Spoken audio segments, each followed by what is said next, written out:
Go on adventure in the high seas, captains. Build an awesome fleet to conquer island and gaining resources in Plunder, a Pirate's Life. Today we'll be teaching you how to play Plunder, a Pirate's Life, game designed by Casey Shrimple and published by Lost Boy Entertainment. And hello everyone, it's Stella. And Tarrant here from Meeple University. Okay, let's go to the classroom. In Plunder, a Pirate's Life, players are pirates, sailing and trying to make their fortunes on the high seas. Each turn, players will move around the board, trying to conquer the islands which will earn them resources, to build and upgrade their ships, to search for buried treasure, and to attack and sink their rival pirates.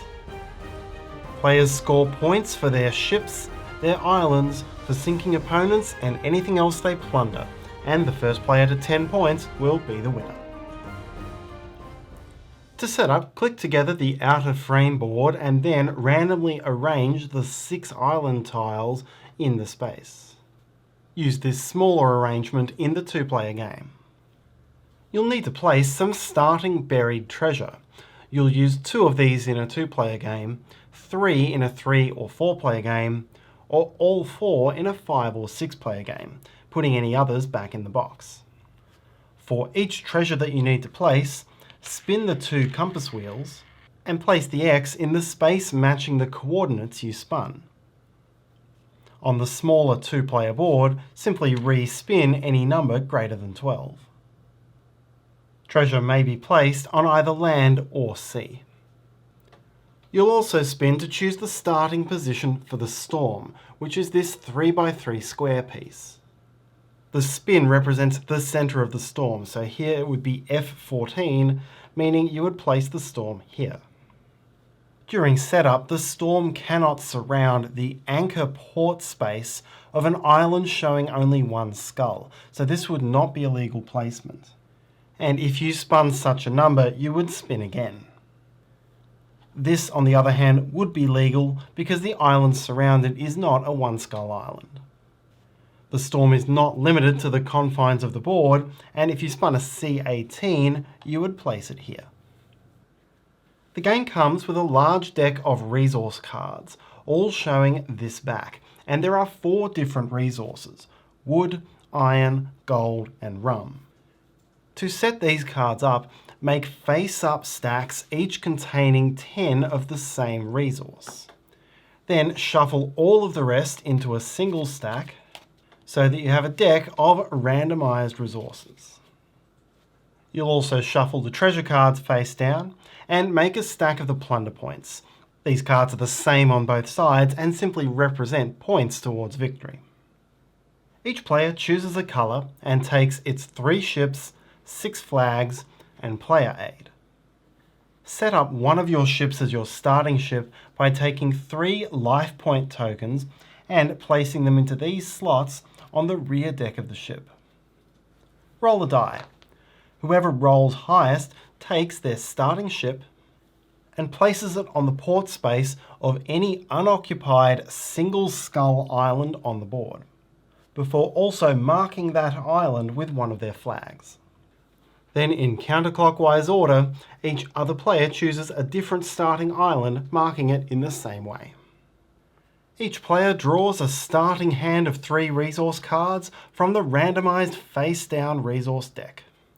Whoever was the last player to place a starting ship will be the first player to take a turn, and you're now ready to play. Plunder is played in turns, going clockwise around the table. On each turn, you'll gain resources, you'll roll the sailing die, and then you'll move and take actions around the map. You're allowed to take any number of actions on your turn, as long as you're in the right location and can afford to take them.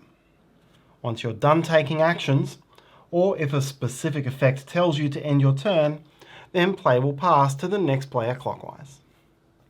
Players will continue taking turns in this way until one player has 10 points. And as soon as that happens, the game is over and that player is the winner. There are 3 things which will score you points. Each of your ships on the main board is worth 1 point as long as it hasn't been sunk. Each flag that you have placed on an island is worth 1 point, as long as nobody has come in and kicked that flag off the island. And each plunder point card that you've gained is worth 1 point. You can gain these from sinking your opponents, finding them as buried treasure, or cashing in gold to buy them. And unlike the other types of points, which can go up or down based on what you have on the board, these plunder point cards are almost never taken away. So as an example, if yellow were currently holding this card in hand, then yellow's current score would be 5 points. But if this yellow flag were replaced with a purple one, then yellow's score would go down to 4. It's the first who holds 10 points at any single point in time who wins the game. So now let's take a look at a turn in detail. The first step of your turn is to gain resources. You'll count up the total number of skull islands where you have a flag, and you'll gain 1 resource card from the face down deck per island, regardless of the number of skulls on that island. There is no limit to the number of cards you may hold in hand. The second thing you'll do is roll the brown sailing dice. This determines the total number of spaces which your ships will be able to move on this turn. Now it's time to move and take actions, and during this step you may do any or all of the following in any order and any combination. You may move up to a maximum number of steps spread across all of your ships based on your sailing roll. You may attempt to attack an island. You may attempt to attack an adjacent ship. You may trade resources with a merchant island or with another ship. You may spend resources to build or upgrade your ship. And if you land on the appropriate space, you may hunt for treasure. You can do all of this, including each step of movement, in any order. That is, you could take actions or interactions before making a move, then make 1 out of your total movement, and then do another interaction before continuing and finishing your movement. All movement points and actions are optional, and once you've finished taking movements and actions, your turn is over. So now let's look at each action in detail. When you spend a movement point, move any one of your ship pieces 1 space, either horizontally or vertically. You are not allowed to sail diagonally. The direction that your boat piece is facing on the board does not matter. I am allowed, even though I'm pointing this direction, to sail here. You cannot sail into a space containing another ship, nor into a space containing an island. And you cannot sail across a divider showing a narrow island like this. So, for example, I can sail into this space, but I cannot sail through to this one. A space showing an anchor is a port space, and even though there is quite a lot of island on this space, you can sail into it, although only from the direction pointing the anchor. For example, here, these 2 dividers are considered blocked, as the anchor is pointing this way, and so this port could only be entered from this direction. A diagonal anchor can be entered from 2 directions. One of the major things you'll be doing through the game is collecting resources and then spending them on ships and upgrades. The cost for each purchase is shown here on your helper card. For example, if I wanted to build a new ship in my colour, I would need to spend 2 wood, an iron, and 2 gold from my hand. The resources that you spend are divided up and placed on their matching face-up discard piles. To build a new ship, you must have at least 1 of your coloured ships remaining in your supply. Equip it with 3 life points, the same way that you did in setup.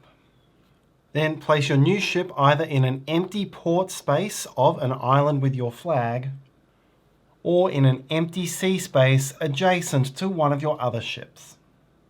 Do note that for this effect and all others, a space which is next to one of your ships but separated by a narrow island is not considered adjacent. For 2 iron, a rum and a gold, you may build a new cannon. Immediately place that cannon in one of the two front slots of any one of your ships on the map. A ship may hold at most 2 cannons, and these will help you with the attacking action. For a wood and 2 rum, you may build a mast. Place your new mast into one of these 2 middle slots of any one of your ships on the board. A single ship may have at most 2 masts, and a mast allows a ship to move 1 space per turn without expending a movement point. For example, with this roll of 3, I could move this 2 and then move it an extra 1 and this ship 2. The mast's bonus movement cannot be used on the same turn you built it if you've already rolled the sailing die at the time you built it. For one of each resource, you may restore a life point. Choose any one of your ships and add a life point to its back deck. Each ship may have a maximum of 3 points.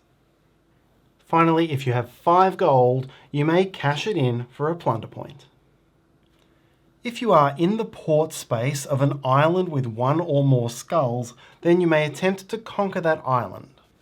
If there is no player's flag there, you'll be attempting to simply claim it, while if there is another player's flag there, you'll be trying to steal it from that player.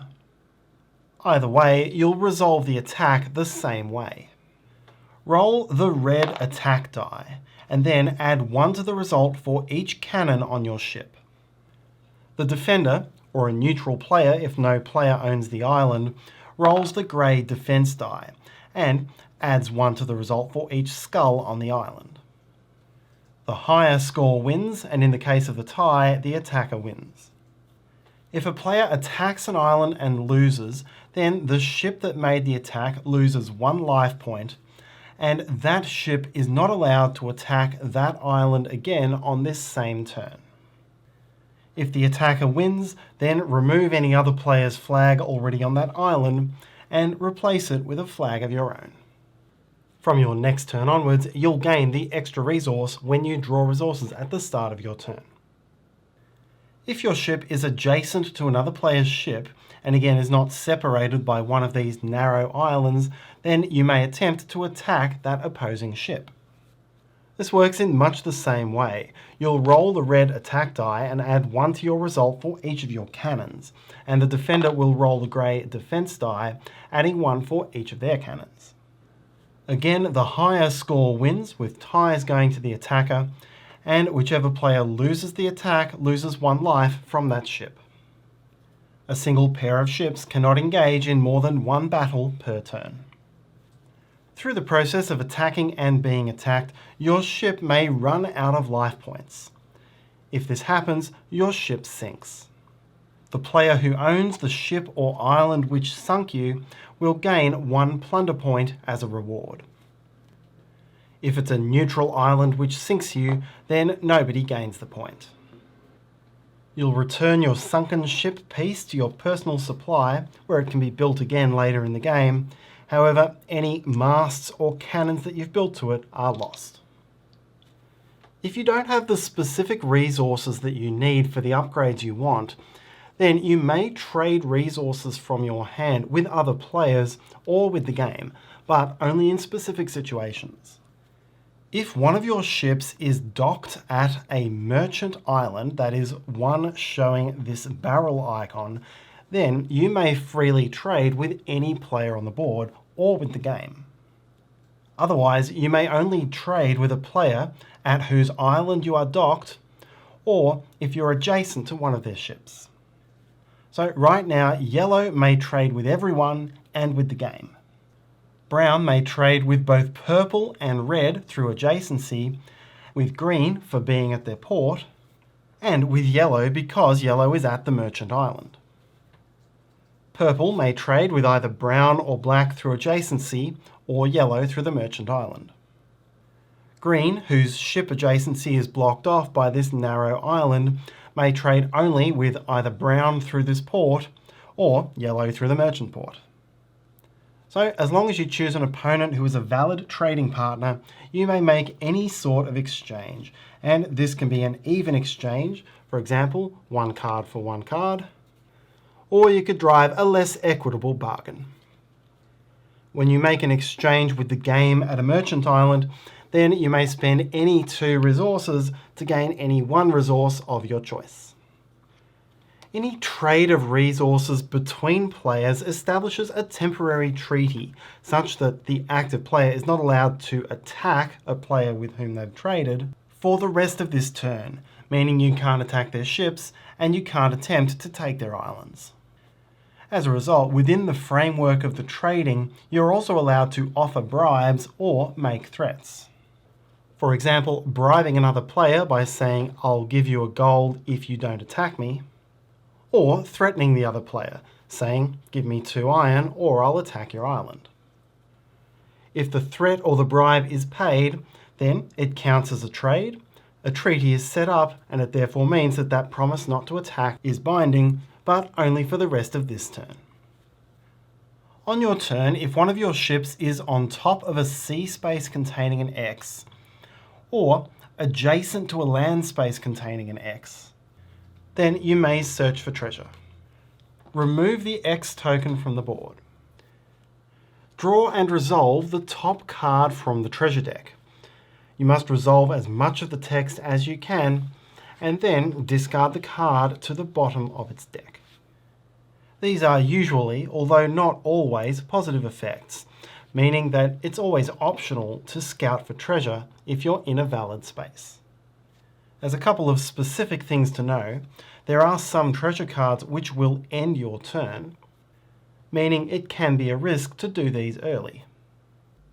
If a card instructs you to steal resources from an enemy, then the 2 of you may come to a mutual agreement on which resources are stolen, otherwise you steal at random.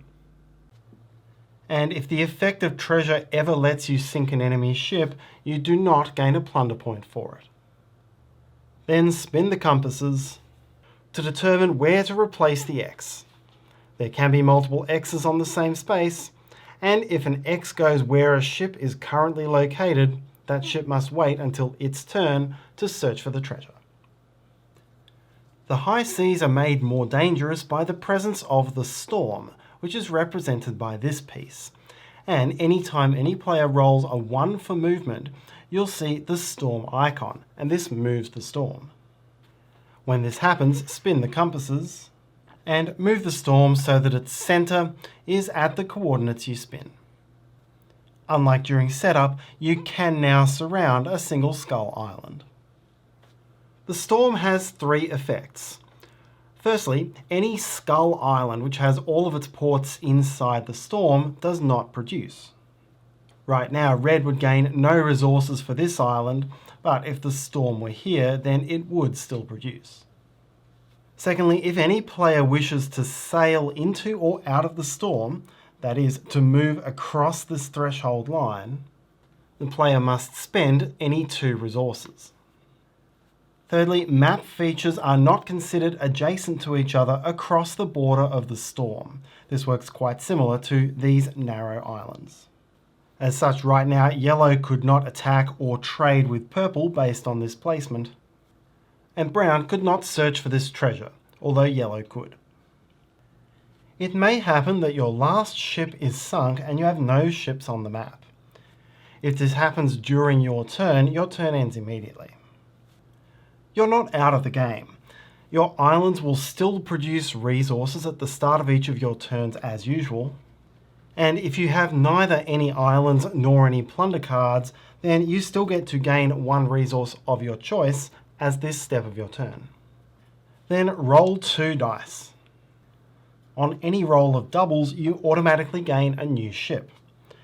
Add 3 life points to a ship and build it in one of your ports, or in a random sea space if there are no ports available.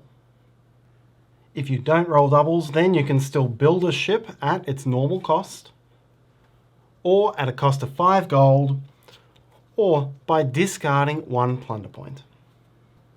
If there is any other player at a merchant port, then you may also choose to trade with that player on your turn. Continue playing until any one player has a total of 10 plunder points. The game ends immediately, and that player is the winner. The game also has rules for a team play variant, which you can play as 2 versus 2, 3 versus 3, or 3 competing teams of 2. Players on the same team will keep all of their ships and resources separate.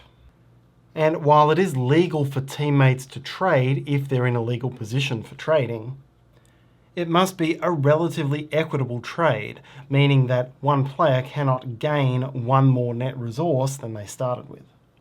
That is, a trade of 2 resources for 3 would be okay, but a trade of 5 resources for 0 would not. You can't attack, threaten, or bribe your teammate, but if your teammate visits your island, you can give it to them for free. When you make a treaty with one member of a team, that entire team is protected by the treaty until the end of the turn.